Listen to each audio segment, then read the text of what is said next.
Dear God, thank you that we're able to meet again and continue learning together. I pray that the second part may be fruitful for all those involved and for you too. I thank you. Praise your name. In Jesus' name I pray. Amen. So in the break, I tried looking for a verse to try and demonstrate the point that I tried to make at the close of the last class or time together. And a good one that I came to, at least, is Ezekiel 28, verse 15. And while the context of this is talking about the king of Tyre and in secondarily Satan, Lucifer, I think the principle applies all the same.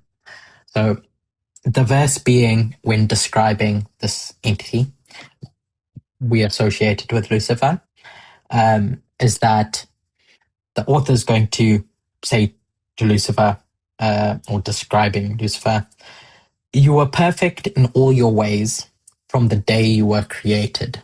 So this entity is created perfect, but it gets to a point where iniquity is found in it. So it sins, essentially. So it goes from being perfect in its creation, then it sins, and then the period thereafter we can deem as iniquitous, morally corrupt, etc. And that's the key point I was trying to make about this head, this political institution with power, is based on just by reading that it sins. You wouldn't say something that is created imperfect goes on to sin because it's already imperfect. It's already morally corrupt. So there'd be no point John or the angel wasting their ink in saying that it sins. But by pointing out that it has sinned means that it was created perfect before it got to that point of sin, and then it's corrupt thereafter. And so now, as I said before the prayer, I'm going to change gears a bit and share my perspective about what's happening in this goodness, this good phase, because the step that I would like to go from there is discussing the difference between the sixth and the seventh kingdom. So separate to the woman, this in inverted commas bad woman that this king is going to commit fornication with. This transition between 1, 2, 3, 4, 5, 6, 7 means that there's a difference between each of those 7 kingdoms. So if, bearing with my hypothesis, each of these 7 kingdoms are good in and of themselves, are perfect in their ways from the moment they're created, what difference can we identify between the sixth and the seventh kingdom without saying that there's no bad woman on the sixth kingdom, but there's a bad woman on the seventh kingdom? Because then that difference is about the bad woman. It's not about the kingdom. So the question I'm trying to answer, or at least trying to figure out, is what difference is there between the sixth and the seventh inherent to themselves, separate to the woman? And a way to do that, I think, is by trying to see what this kingdom looks like before any fornication happens. I hope my broad question is clear, as now we go on this journey of trying to identify what that difference is between the sixth and the seventh kingdom. Again, separate to their interaction with this, in inverted commas, bad woman. A place. Would it be their ideology? So go on, Greg. Their ideology and how they see themselves and their aims and their goals. So if we start with the premise that they're both good, so the sixth and the seventh are good, Their goals are to serve the people. I'd like to elaborate on what you said a bit more. So if inherently their goals are to serve the people from the moment they're created, what difference can we see from that? We'll come back to it at the end. I just wanted to set that as the premise to start off with, and then we'll come back to that at the end if we have enough time. Okay, so a place I'd like to begin is in Revelation 12. And having Elder Terry here with us is a huge benefit because she's done various studies about Revelation 12, which I'm hoping in the last few months you've watched as she recapped our understanding, or at least our perspective of Revelation 12. I just want to go into that chapter and follow the story from start to end and see how it feeds into the sixth dispensation. So we're at the beginning of verse 1, and John is presented with a symbol that he's going to see, this woman. And this woman is going to be clothed with sun, and this woman is going to be standing on the moon, and this woman is going to be wearing a crown of 12 stars.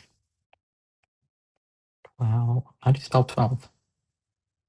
12 stars.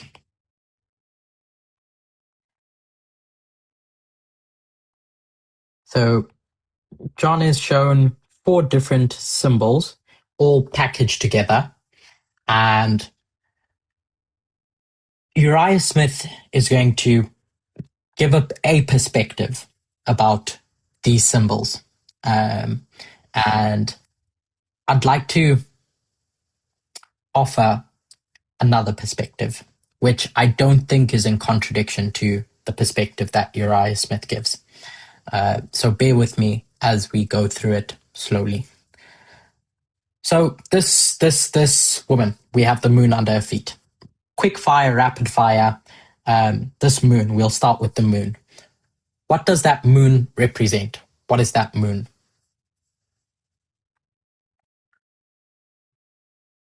If you remember. That's Mosaic dispensation, the Old Testament. Okay. Mosaic dispensation.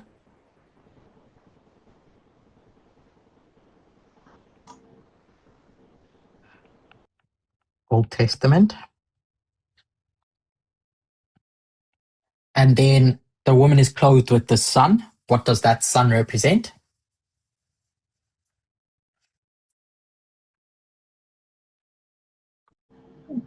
The full gospel. The full light. Sure. So the full light, the greater light, etc. But it's referring to a specific dispensation. And I'll just pick out a word that you used, the gospel dispensation.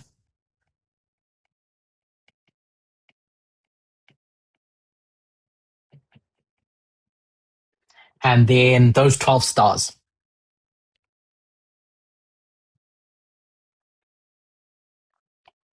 Someone other than Josephine. Those 12.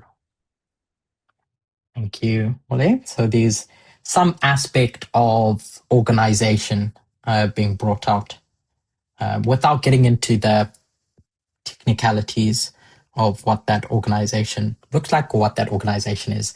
But there's something about organization or governance with those 12 stars. And then we have this woman. So each of these different things are shedding light on perspectives, past or future, about this entity. Remember, we defined a woman, the symbol, as an entity with an ideology.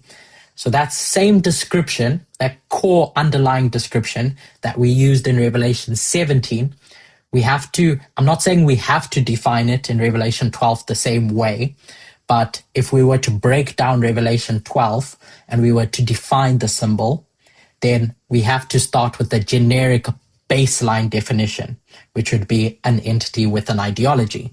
and then we can go through dispensations to find what that entity is. So if we just leave this blank for now, the woman, and break down these three things, sun, moon, and 12 stars. Yeah, was that Sorry, Greg? Curtis. Yeah, you've got organization. Can you expand on that? Because the gospel dispensation and Mosaic dispensation, they were organized too. So when you just write organization, what does that mean? Who said organization? Was it Molly? Was that you? Yeah. What did you mean by organization? I mean, in the 12 stars, talking about the 12 disciples that were called to begin the movement apart from the Jewish people. Yeah. I'm going to do something that I didn't want to do in this study. I'm going to call on, because I like the way she explains it, Elder Terry.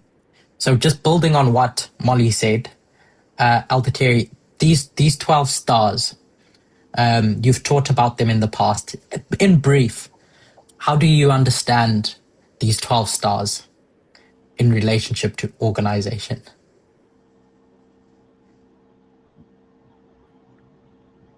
That I think organization really is the word that covers it. 12 disciples gets too specific, but it represents the government that will control the woman. So that woman, part that of the entity. woman is not divided into the parts that, you know, it represents the entire body. Mm-hmm. And that body has a governmental function. So this becomes important, what Elder Terry just explained, because it's easy for us to use 12 disciples, but if we stick to our golden rule, which is trying not to be specific when we can and leaving things at generic definitions, this governance structure is going to point to the fact that this entity, if it's going to work well, it needs some level of organization, whether past or future. There's a specific level of governance that's going to help it carry out its mission, its function, etc. So to you, Greg, does that answer that? Did Molly and Elder Terry help? It does, but if you're going to say the 12 disciples are 12 stars, are the organization of the government of the Christian movement, if you like, that helps the woman function. What's the gospel dispensation? Elder Terry was very specific to not call them the 12 disciples. She specifically left it generic. No, that's okay. She left it generic to point out that these two periods of time of the sun and the moon, we have split like that. We have the moon and we have the sun. Dispensation 1, dispensation 2. That's, if we can leave it as, that's referring to dispensations of a particular work that's going to be done. And then you have organization. So I know Uriah Smith will point us in a particular direction of going back in history and then talking about the future and all these fancy terms that he uses. But that thing is going to need to be organized. This woman is going to need to be organized to serve, to do what it's designed to do, if that helps. So just stepping back from 12 disciples and just thinking of it as specific. We use the term at the beginning when defining institutions, sets of laws, rules, or norms that get packaged into a structure to serve. Elder Terry, I saw you unmute there. Just as an addition, the number 12 in Bible numerics means perfect government. Is that as a symbol? If we just use the number 12 is a symbol for perfect government. Perfect government. Thank you. Do you have a verse for that by any chance? Just for my reference. I'll have to get the book out. That's okay. So while Elder Terry is finding that, we'll just take that as fact. I like that. That if we just trace the symbol. Yeah, go on. Sorry for interrupting you. I just wanted to say, could we look at it too symbolically as the 12 tribes? So I guess that's how we would go to understand symbols. We'd look at all these various places where 12 comes up and we get the underlying principle, the consistent principle that we see. And that's one of them for sure, is that there's these 12 tribes that get organized to organize ancient Israel. So maybe Elder Terry doesn't need to go for whoever find us a verse, just using that as a concept that we have these 12 tribes and they're specifically organized into 12 because God is organizing the nation of Israel. And when we do find that verse eventually, we can demonstrate that 12 is that symbol of perfect government or perfect organization in order for society to function. This leads to what I want to do with the moon, is that at least Uriah Smith, and normally we do the same, is we look at this in relationship to the gospel through that lens only. But Josephine pointed out that this is the Mosaic dispensation, this moon. And what type of system is Israel operating under in this Mosaic dispensation?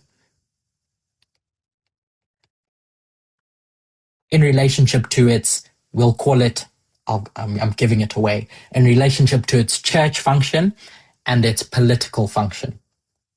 How do the two relate in the Mosaic dispensation? The church and state structure. So they exist, if I can use the term, they cohabit, yes. They coexist. Yes. Theocracy. Yeah. So the term is theocracy. Church, state, there's no separation. The two are one. So it's not as simple as pointing to one being the church leader and one being the state leader. They work hand in hand. They're inseparable because they're the same thing. They coexist, they complement each other, and they're designed to be used together. That's how the nation of Israel is set up. So the church is Israel, if I can put it that way, and the state is Israel, if I can put it that way. That temple that's created, Solomon's temple or the sanctuary system, it serves two functions. It serves the function of, the term that was used earlier is spreading the gospel of the coming Messiah. But in the same way, in the same breath, that same sanctuary or that same temple is the legal structure of the nation. So if you go through that legal system, it's the courthouse, it's the ambassadorial function that the nation of Israel is going to use. When other nations would look at this big, beautiful temple, they'd go up to Solomon and say, hey, this is a pretty cool temple. Let's become allies. And the hope is that when they see this, they come closer, and now they're going to get duped into seeing all these goats and whatnot and fall into the sanctuary system. So it serves two functions. That's how it was created. They were created to complement each other and function together. We can't separate them. Why it's important to see that when we talk about the moon is that now we're going to go into this new dispensation, which is termed the sun, in this picture over here. So church and state coexist. we're in, I'm just going to give it a year, 4 BC, where this transition happens. And what's going to happen now? So we have all these people in the nation of Israel. And what's going to happen to this unification, this theocracy? What's God going to find it important to do if the people are going to be served effectively? They would have to be separated. So the church gets separated from the state. What's the job of the church? Who spoke about the separation? Deborah. Deborah, what's the job function of the church? Well, as you were saying, it serves the people. In what way? So that they are independent to worship their God. Could I put spread the gospel? Yes, Does to that be an encapsulate influence. what you were? Sure. To influence. So like a depository for the law of God, to be an influence for good for those around them. Character. So it's very moral in its function. It's moral in terms of spreading the gospel, shaping character, etc., etc. And the state, someone that's not Deborah, what's the function of the state now? Across both dispensations, throughout time, why are states created? Molly. I don't know. Look after its people. First part, please say that again. Just to make sure that the people will be looked after. It's for the Okay. people. So to protect the people. Yeah. By serving them. Yeah. So now in this new dispensation, what we have here, number 2, what we've termed the Son, this job function is going to be taken out of Israel's hands and given into Rome's hands. So the church will say remains spiritual Israel. That's the Christian church that's being set up and etc.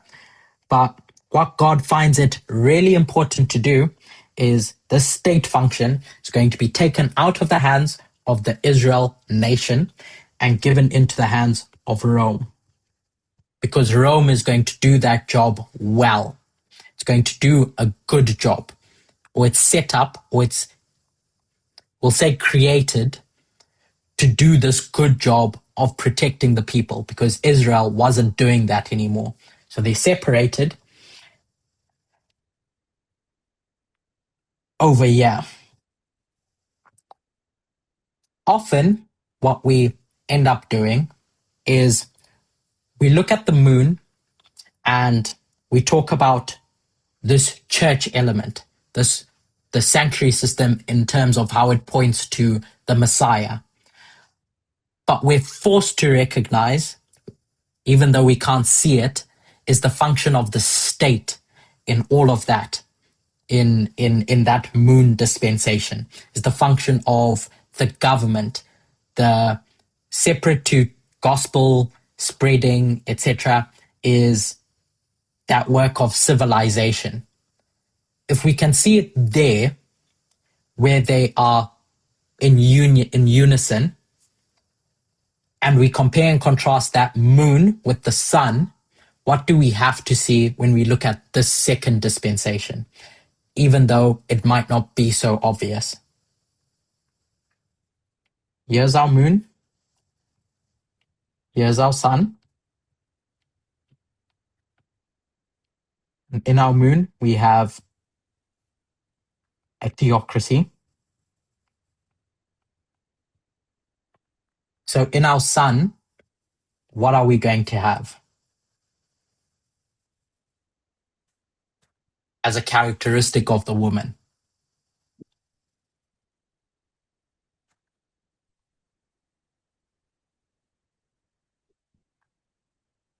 Does my question make sense, first of all?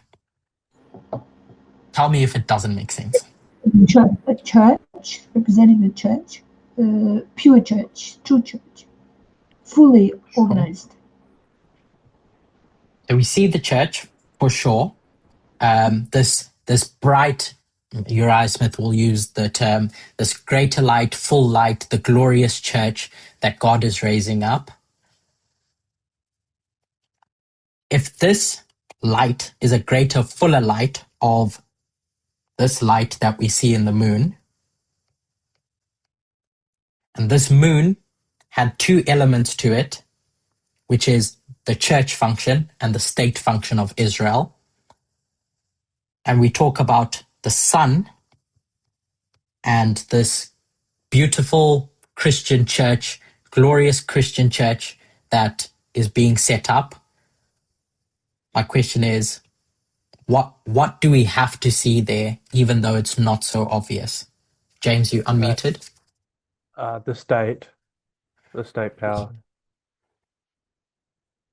We have to see the fact that Rome is that glorious Rome that's set up to protect the people.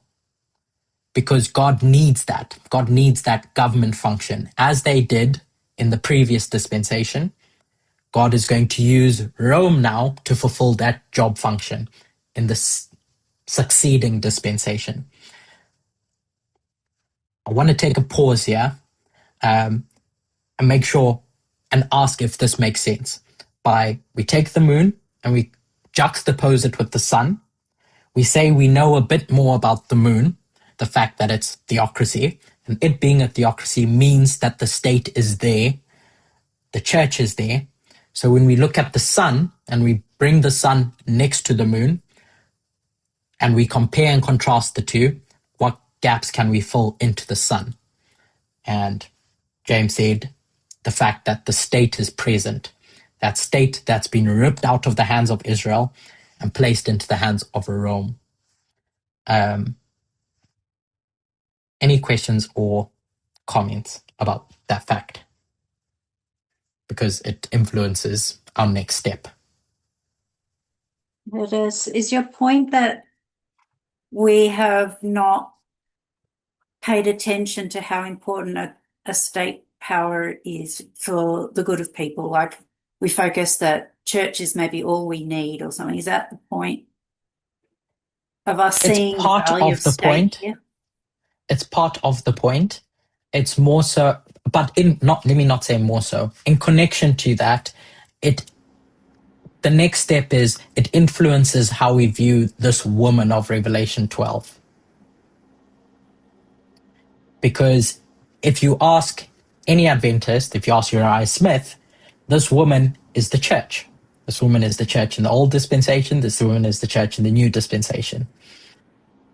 But do we have the license, by using methodology, to see it beyond just a church function and something that is set up to serve the people beyond this moral mission? Is that? Yeah, okay. Because we're going to be looking at women in terms of maybe more political lens. So we can see a kind of a political lens in this picture you've just drawn as well.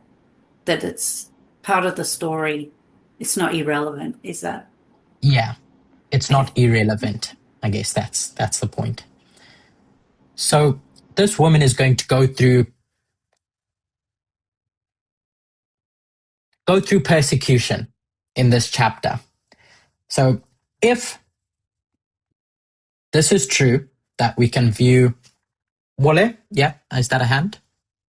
Yeah, before you move on, Curtis, thank you. I want to ask a question. We said that in the New Testament history, in the gospel dispensation history, God took the state component out of Israel and given to Rome, because Rome gonna do a better job for the people. But we know that in this time period, Rome has already changed from a king to a beast. I think I can't say like that, because it's already a king of the north. So being king of the north,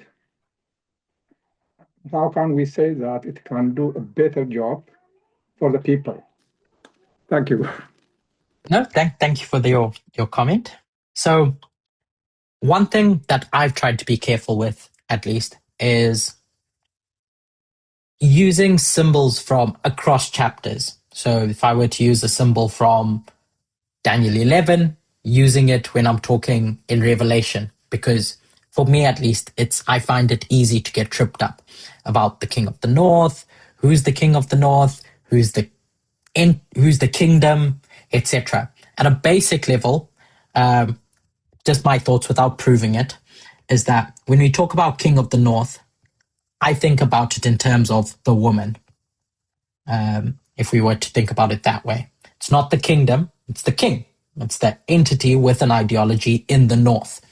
And that king of the north is going to use a tool. In Daniel 11 verse 40, it talks about that king of the north needing chariots, horses, ships. In Revelation 17, it's that woman needing a head. So I'll just write here ships for now. And then that woman in Revelation 17 is going to need a kingdom. So just with that clarification, going back to Rome now, when we talk about Rome as this kingdom, we know that it goes through a transitionary phase of being this kingdom that does a whole load of good, and then it transitioned into persecuting God's people eventually. And what I want to take away from this, if we can start looking at the Son or this dispensation post 4 BC as not just the church element, the Christian church that's being raised up, but Rome as a state. Paul says, divides it well, that you have this church, give to God what belongs to God, but you have this state as well, give to Caesar what belongs to Caesar. So the state is designed to do its function, and you need to serve it because it's there to serve you. And then you have this church, it's designed to serve you. So we already know that part and parcel of that is that there's a good. But what you've pointed to is this transition that this Rome is going to go through. So if we have spiritual Israel, I'm just going to call it the church for now. I hope in your minds you just keep at the back of your mind that I'm talking about the Christian church. These two things are going to come under attack by this bad woman, if we can use that terminology. This bad woman needs to convert Rome from being a state, just a normal functioning state, into what we're going to call a dragon. Before that dragon or that state can be used to attack the church, the Christian church, and persecute the church. So it's this process. The bad woman is going to find a state that's designed to do good, convert it, it becomes a dragon, and that dragon is now going to persecute the church. And in my mind, that's the story we're reading in Revelation 12, of this process of each of these things coming under, I'm going to use the term loosely, persecution. First Rome, and then the people. First the state, and then the people. Because what we said at the beginning was that the personal is political. The way to get to the people is through the state. So first the state needs to be converted. So when we read about this woman in Revelation 12, I'm suggesting that there's two aspects of it that we should look at. that's coming under persecution. That state aspect, which gets converted, it drinks of the wine of the woman. And then the church, which gets persecuted, it gets attempted to drink of the wine of this bad entity with a bad ideology. So, Walid, did that kind of answer your question or your concern? Yes, thank you. It helps a lot. So, in relation to that, the symbol, the sun, constitutes both the church and the state aspect. That's my suggestion, at least. Thank you very much. So as we read, yeah, go on, Josephine. I was just wondering, because Israel failed, Rome has come to take over the government. Now, as we go towards the end, it would have to return to the original state where God's people will have the same theocratic government. Before we get to the end, so before we get anywhere close to the end, we need to be sure we understand the beginning correctly. Because if we don't understand the beginning, there's no way we're going to understand the end. So sorry for jumping. No, that's okay. That's okay. It's just, for me at least, I like to understand the beginning first because I don't really know what's going to happen at the end. So I work the other way. So this woman, whatever it is, what's going to happen to it as we go through the verses and we get to, let's go to verse 14. So we get to 14, and what's going to happen to this woman, this thing that's being persecuted?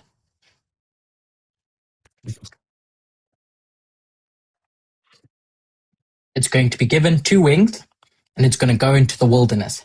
This wilderness, we can jump through some hoops and point to the fact that we're in this particular time period now. The 1260. This time, where it's nourished for a time times half a time.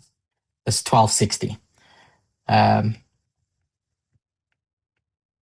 But because this woman gets persecuted, what comes to the rescue? This woman is persecuted by a flood. This this dragon casts out water from a flood, etc. And it's carried away. What comes to the rescue? The earth beast. The earth what, sorry? Beast. So if we don't jump to 13 and we just stick in 12, we don't read anything about beasts here. We just read earth.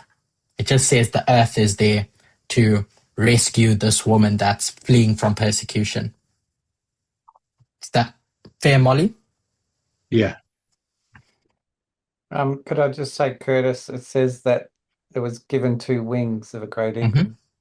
Yeah, exactly. So this woman was sent into the wilderness, particularly because of that persecution that's happening from that dragon, where it's going to be nourished and etc. And we can unpackage what all that means.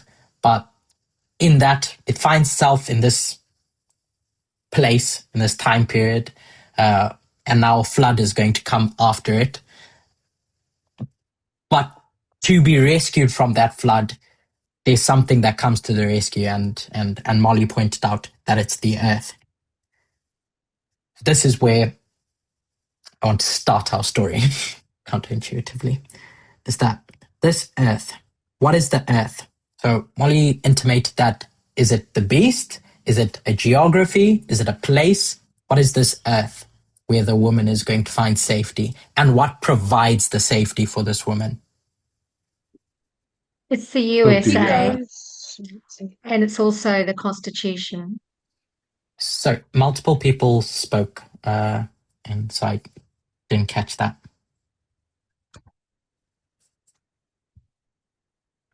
Anyone? Someone said USA? Marie spoke first. I was just leaving her with it. Did you want to just repeat what you said again, Marie?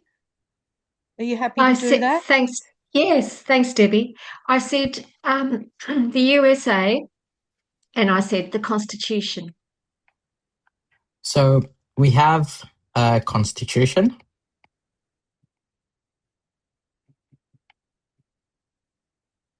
And I'm assuming when you said the USA, you meant the USA Constitution. Anyone else? Any other answers different to that? Are you talking about post 1260 or during the 1260? Whatever this protection is, I just want to know what this earth represents. Okay, That's going to help the woman. The Christian church historically went into the wilderness, as in the hills of the Waldenses. Is that what John is being showing? Is he being shown that this earth is the hills of the... I want to know specifically what John is being shown here when it says earth. James? Geography. Any specific geography?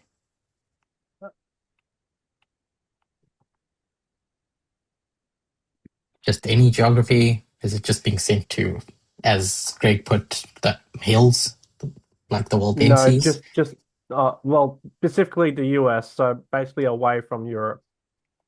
Okay. The Sixth Kingdom? Europe.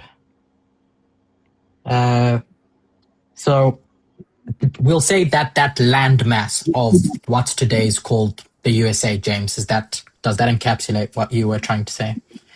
Okay, so I'm putting USA, but James's answer is that it's long before the USA becomes the USA.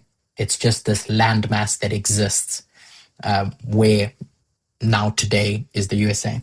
And Josephine, I think you said the Sixth Kingdom. So these are three very different, in my mind, very different answers. And we need to be sure what this earth is that's providing this protection. Is it the Constitution that protects the woman? Is it the Sixth Kingdom? This, kingdom, whatever we're going to define a kingdom as, that's going to protect the woman? Or is it simply the earth, that is this landmass that separates Europe? So here's this landmass, and here's the sea, and here's Europe.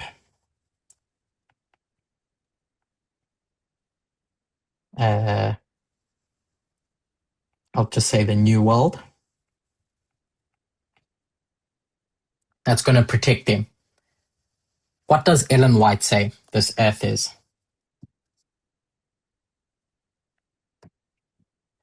Who haven't I heard? Tini, are you there?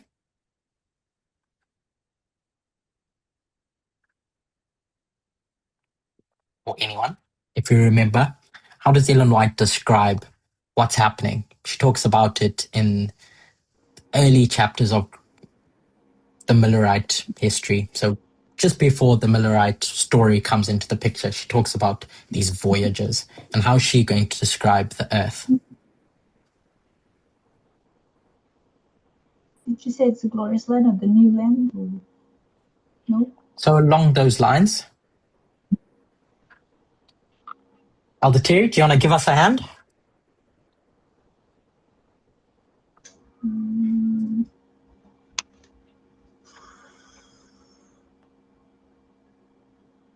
I'm sorry, you weren't after New World? What was your question again?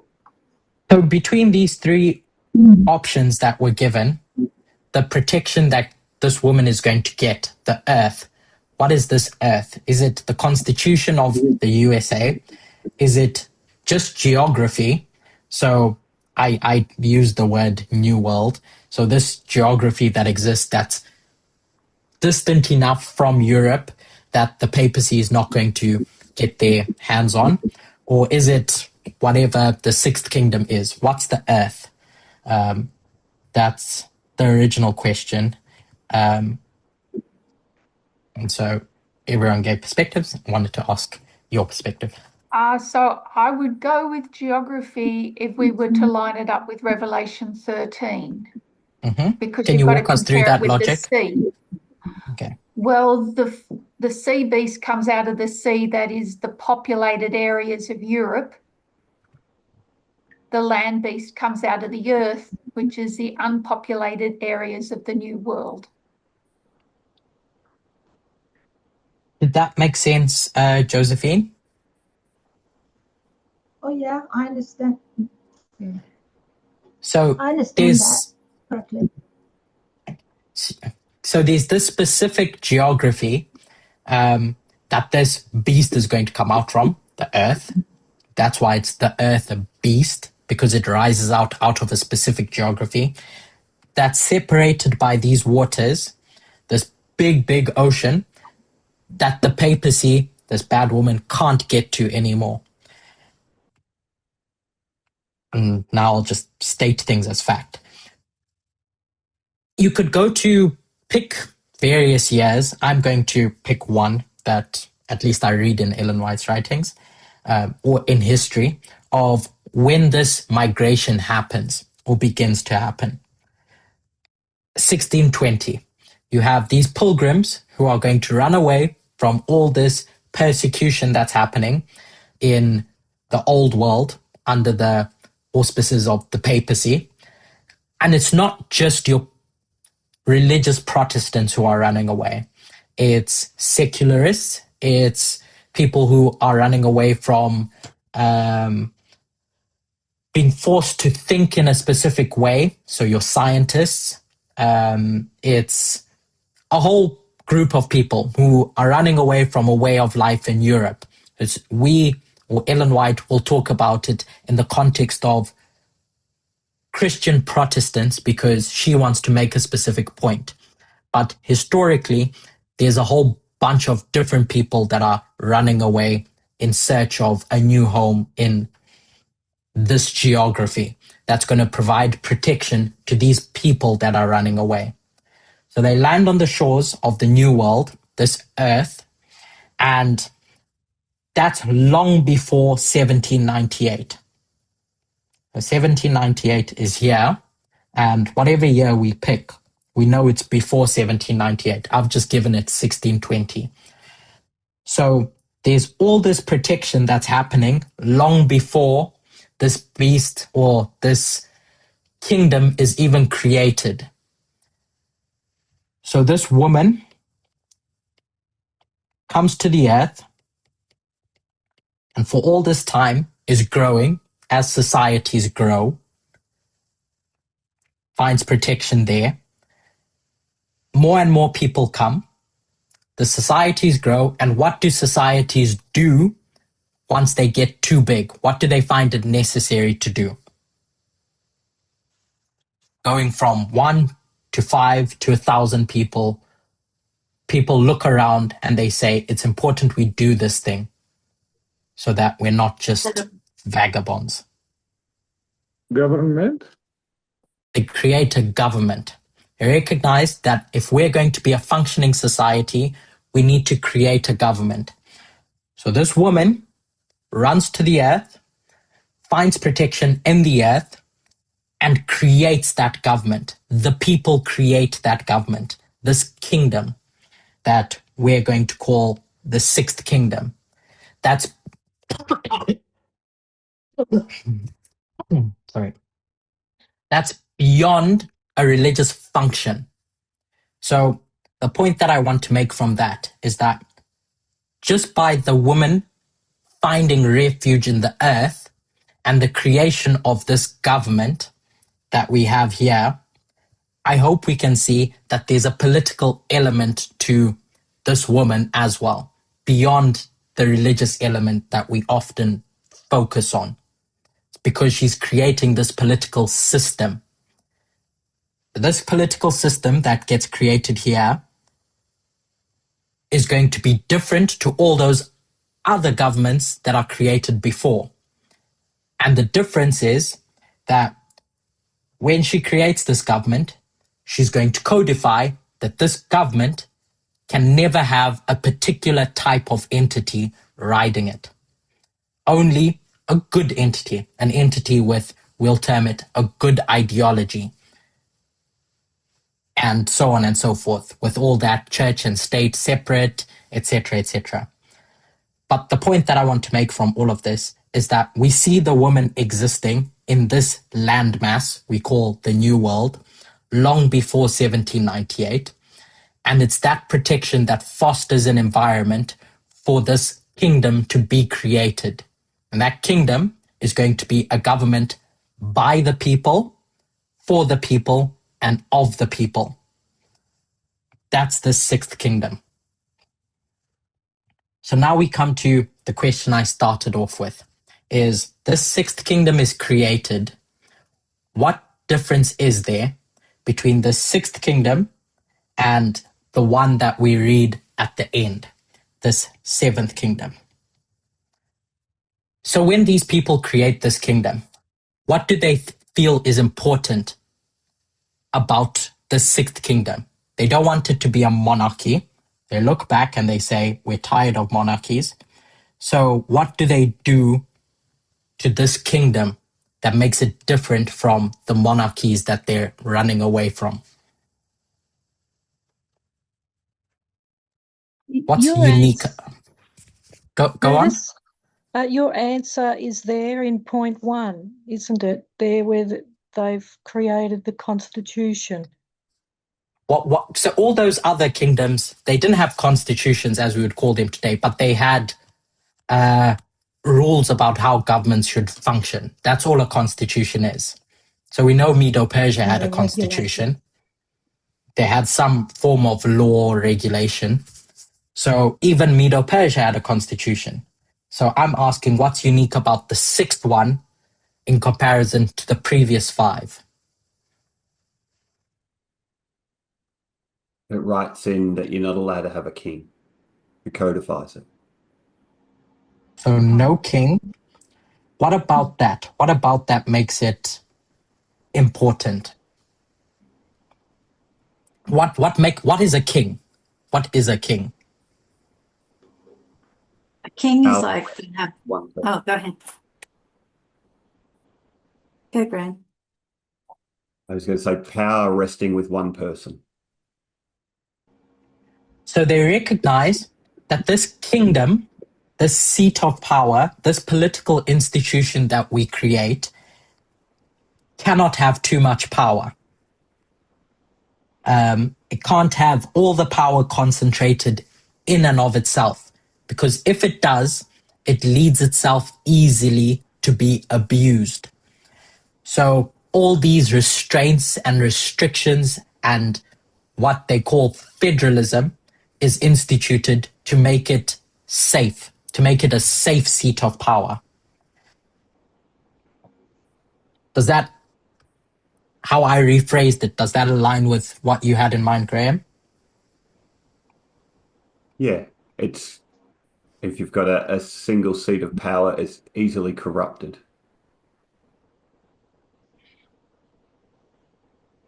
Question. Yeah, go on. Please. You talk about federal. So you're talking about federal government, and then you're talking about... I'm not talking about federal government. I'm talking about federalism. So there's a important distinction between them. All right. The federalism, they're connected, but just put simply, federalism is that system that the USA has, where it says that the states are going to have, like each of those states across the country are going to have power in and of themselves. Congress is going to have power. The Supreme Court is going to have power. The executive branch is going to have its own source of power.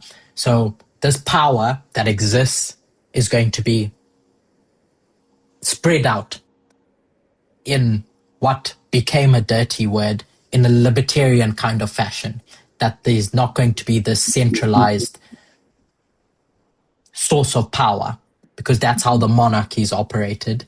And Graham alluded to, I guess, the direction I was going, was that what ends up happening when you have centralized power is, personally, I wouldn't use the word corrupted, but it's easy for an entity to grab hold of that power and use it.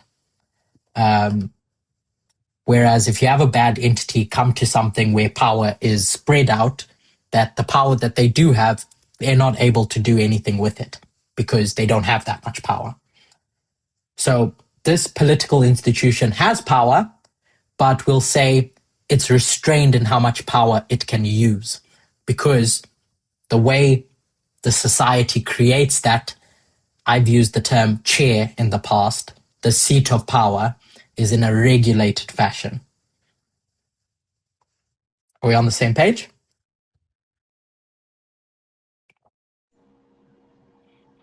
You're asking me? Anyone, yes, everyone. You've given an insight to federalism before I had a narrow outlook on it, thinking about the federal government. But now, Sure. yes. It plays into that because the federal government is going to be, we'll say, the big government. So we'll talk about the presidency and what they're able to do at a national level. So very much connected terms. So if that's what made the Sixth Kingdom unique in terms of how it was constructed, that it has these restraints, it's a good form of government, it's a necessary form of government, it's created to serve the people. The next question is, when we get this Seventh Kingdom rise up, whenever it rises up, going back to what we said at the beginning, that this Seventh Kingdom, whatever it is good. It's created good. It's not a dragon. A dragon would infer that there's a bad woman riding it. But this Seventh Kingdom just exists to do good. So if we say that this is regulated power,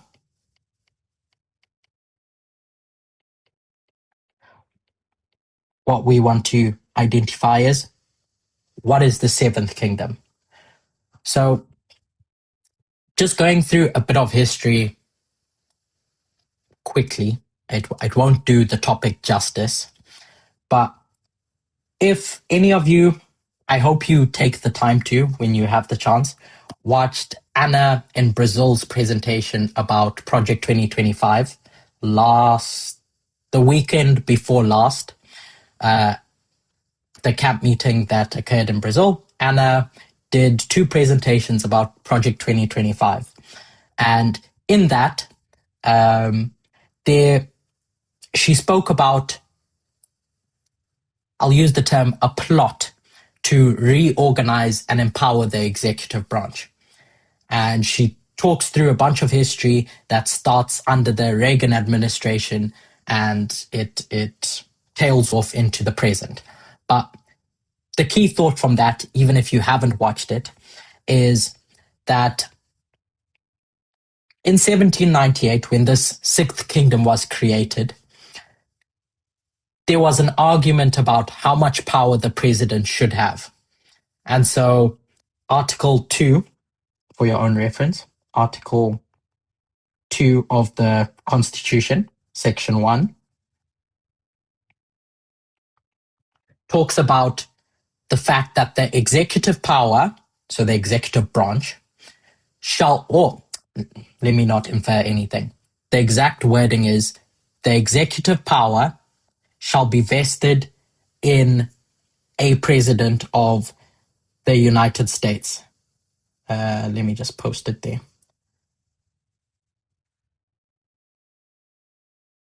That's what it says.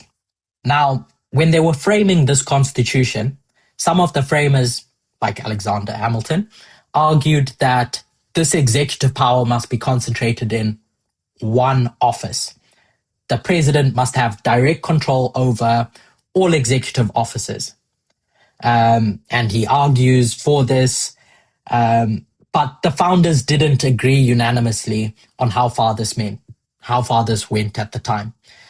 And so Congress ended up creating independent boards and offices early in the nation's history.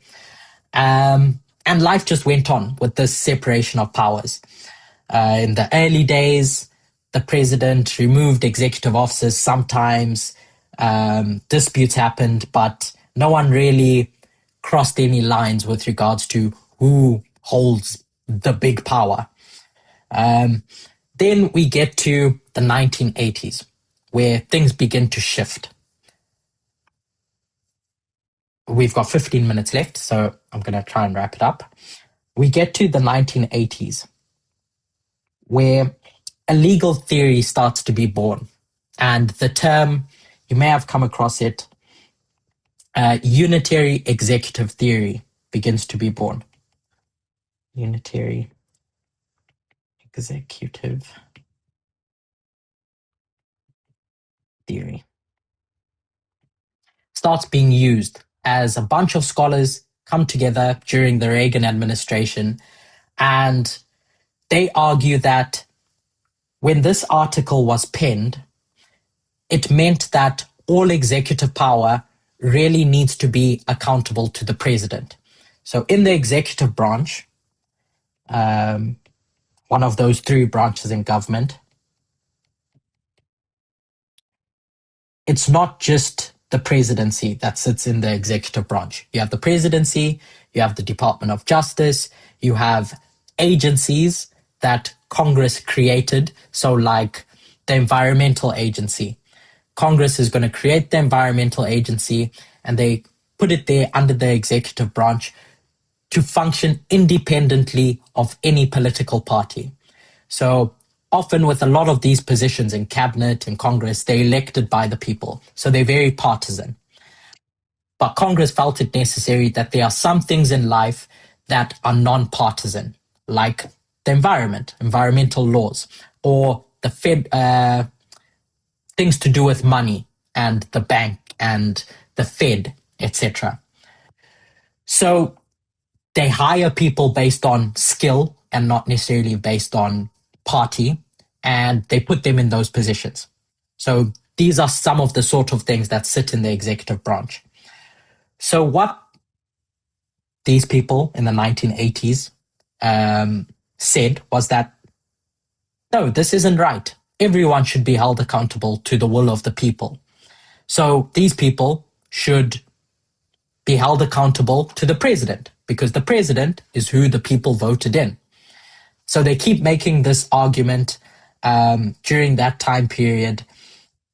And for years, it grows. It grows in thought. It grows in function about how much power the president really should have. A big change happens in 2001. So under the Reagan administration, it's a theory that's born, but not a lot of action is done on it.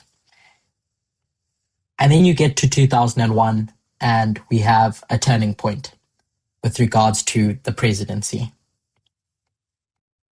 And what's that big turning point that happens? It's 9/11. 9/11 happens, and under emergency, what is the consequence of that emergency with regards to the presidency, this seat of power?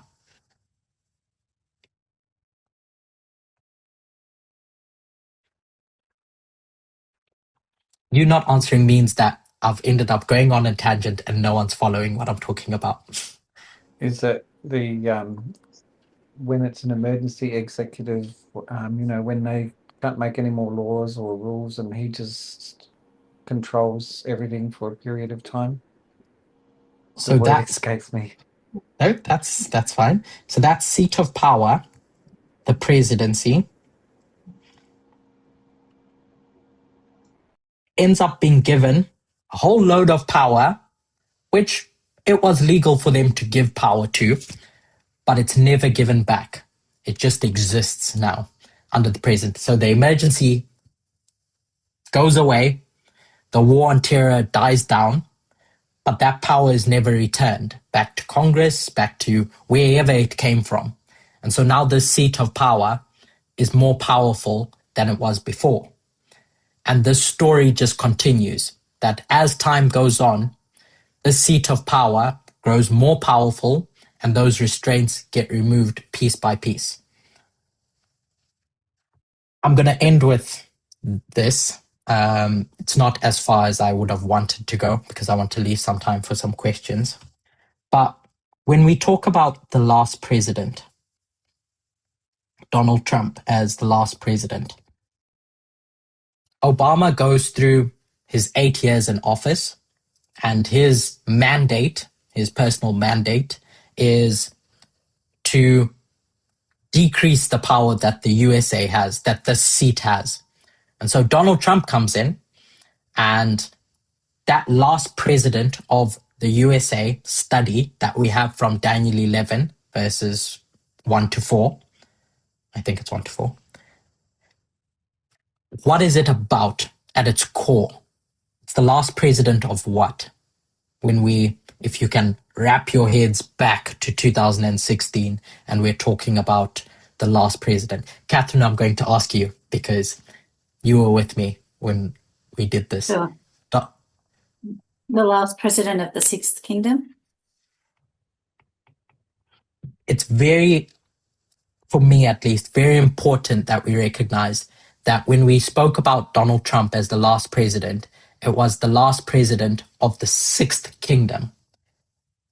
This kingdom over here that's got all this regulated power. If anyone wants to have a wild, I'll just say educated guess as to why he's the last president of the Sixth Kingdom.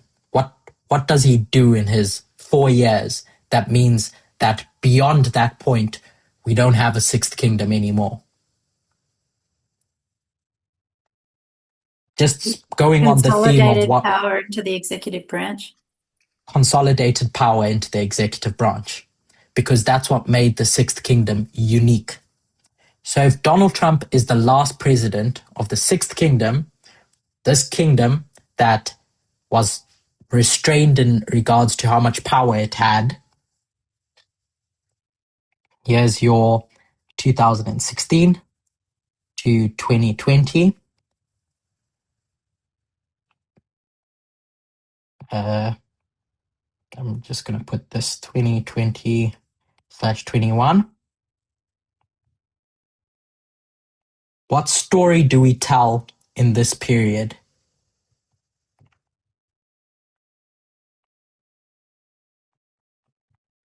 Between 2021 and the Sunday Law. If Donald Trump was the last president of the Sixth Kingdom, then when Biden comes in, what is he?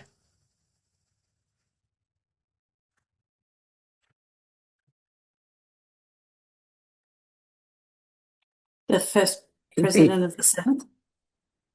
First president of the seventh. And in Acts 27, that's the story we tell.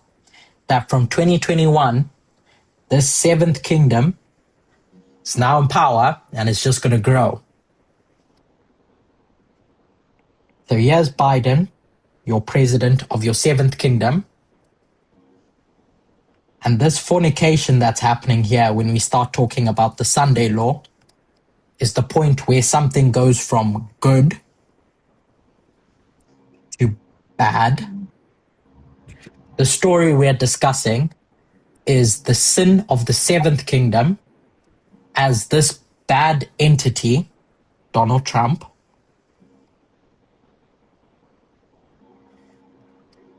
commits fornication with this seventh kingdom and changes it from just a head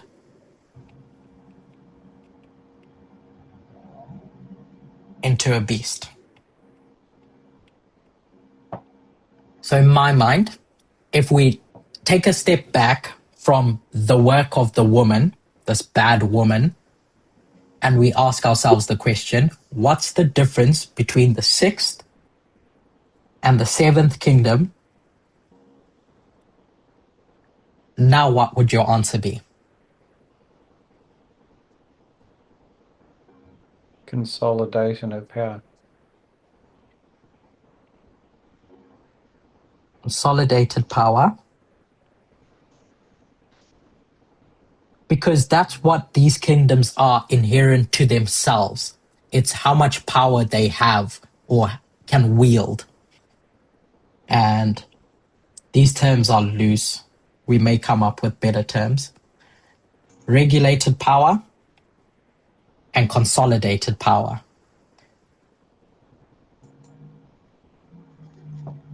I appreciate that over the last 20 minutes, we kind of rushed through some stuff. But I hope that made sense. We don't have enough time to go into this into a bit more detail. But the point that I wanted to try and demonstrate, for me at least, is the role that the woman plays in creating this sixth kingdom when she finds protection in the earth. And that there is a good woman that we can demonstrate using Revelation 12 that creates this kingdom and then rides this kingdom that it creates. And then this kingdom ends up, it doesn't say committing adultery, but hopefully now we can see that it's committing adultery because it's married to this good woman, commits adultery, and that's the sin that marks the Sunday law as the Sunday law. And hopefully when other teachers come around, depending on what they choose to share or go through, will explain why July 18 becomes that marker at this point, and not November and not January and etc. If there's one key point that I want to take away, that I do take away from all of this, is that the kingdom that's committing fornication with Donald Trump, the woman, is the seventh kingdom, not the sixth. This seventh kingdom was good.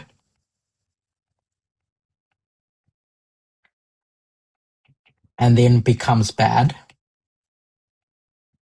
And we didn't say it in application, but what this kingdom is the presidency as an institution. So we'll stop there and then open up for questions. I know some people sent me questions, but if there are any questions on what we discussed, then we can talk about those in brief before we close. Would a summary be beneficial, or does anyone have any specific questions? Summary would be really appreciated, by me at least. Sure. So we started off by using base definitions of what a woman is. It's just an entity with an ideology. That ideology can be good, can be bad, depending on the context. When we're talking about Revelation 17, just reading through the story, we can see that it's a bad ideology.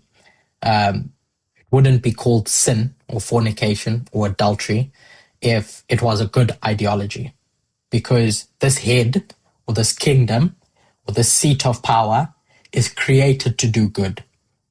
And so as it's created to do good, it's designed to have something with good ideas, use it to accomplish that good.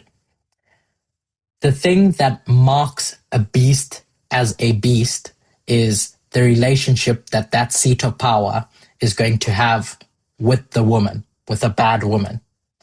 That's what makes it a beast, is whether it commits fornication or not. If it doesn't commit fornication, it's just a kingdom. It's just a seat of power. It's just a presidency. It's just a throne. But as soon as it commits fornication, it's a beast now. So we spent quite a bit of time looking at those core definitions, because in the part 2, I wanted to go through Revelation 12 and trace the story from where we are in 4 BC, at least. I say 4 BC, but it's really that history, of suggesting perhaps there's another way of looking at this woman in Revelation 12. So I went through using core definitions and comparing and contrasting the moon and the sun to try and see if that woman is solely a church when we talk about the gospel, or is there something that we can learn from this theocracy under the moon dispensation. And my suggestion is that one thing that I can pick out is that under that moon dispensation, for sure, that nation of Israel is more than just a church. It's a state. It's a government. That sanctuary is two things. So if we go to the next dispensation and those two things are separated, then we can't ignore one of the two parts. And often we focus on one of the parts.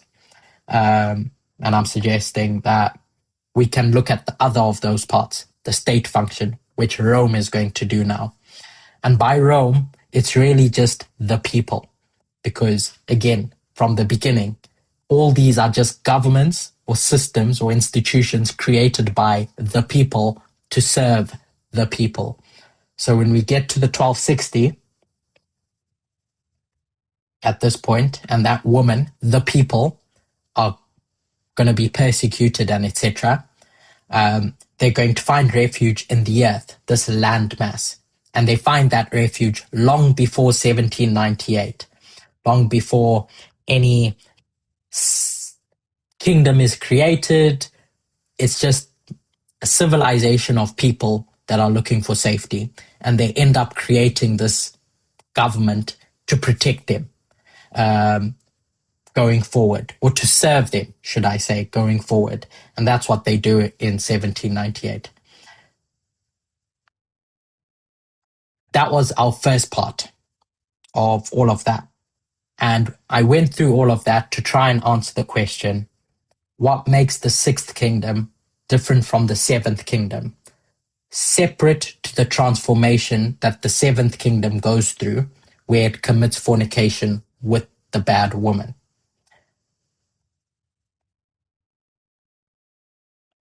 And that's where we started talking about this idea of power and separation of power. So in conclusion, without going through the steps at least, my suggestion is that this difference between the sixth kingdom and the seventh kingdom is how much power they have.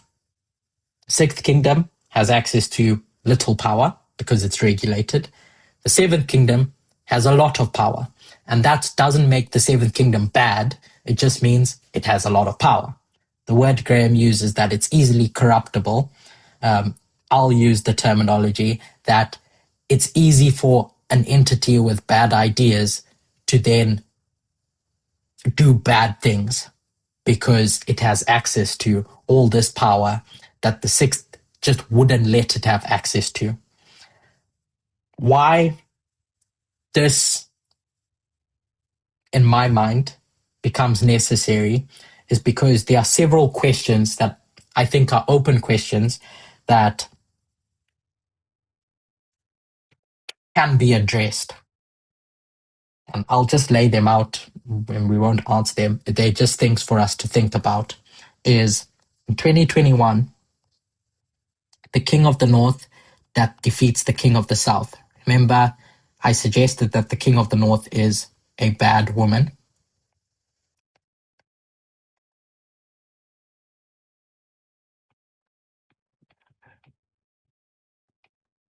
Who is that king of the north in 2021? If the seventh kingdom is good and Biden is good, a good woman, then who is this bad woman that defeats the king of the south in 2021, or at least inflicts that deadly wound? Is it republicanism? So someone suggested, I'm not going to give my opinion, but someone suggested republicanism.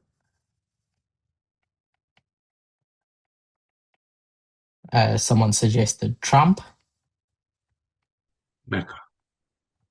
Someone suggested MAGA, etc., etc. Whatever, I'll leave you to think about it for yourselves.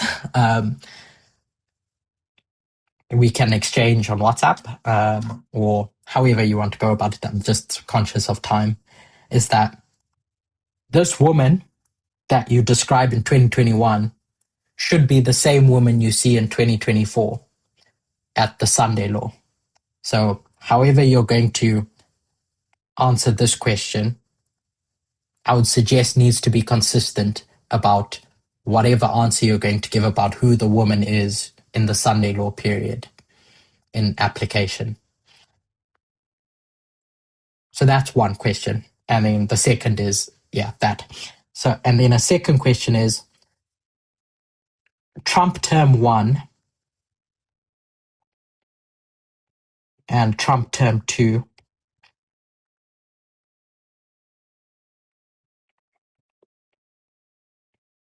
what differences are there? Like, if Trump was the last president of the Sixth Kingdom, and the Sixth Kingdom is a lamb, it's good, it never becomes a dragon, then what is Trump in his first term? Is he a good woman? Is he a bad woman? What's going on there? And it's my suggestion that understanding the difference between the Sixth and the Seventh Kingdom helps answer this question of what the difference is between Trump's 2 terms in office in terms of who he represents prophetically in those 2 different time periods. And then there's a whole bunch of other questions that come to mind. When does the Seventh Kingdom begin?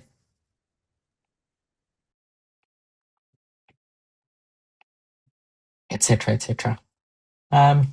So I know I've left you with questions, and that's not how this should work. But as our studies work as a movement, is that studying things open themselves up to more questions. And so I've made the next teacher's life more difficult, I hope, in that I've left you questions to ask them. So I don't know if you have any questions separate to the ones I gave you about today before we close. Curtis, just being mindful of time, would you like to close first? Otherwise, you're going to get in a lot of trouble, and then you can ask your question. Yeah. Thank you. Let's close it right up there.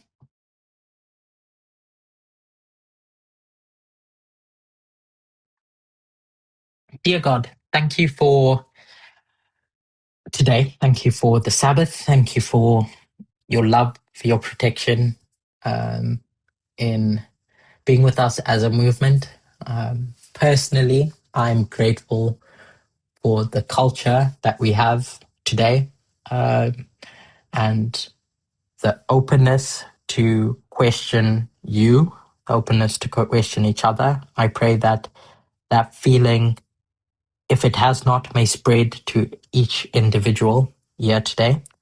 And I pray that as we continue to grow as an institution, as we continue to learn more about you and your style of government, we may best reflect that in our relationship to knowledge, to learning. I thank you always for the work that you do with us and for us. In Jesus' name I pray. Amen.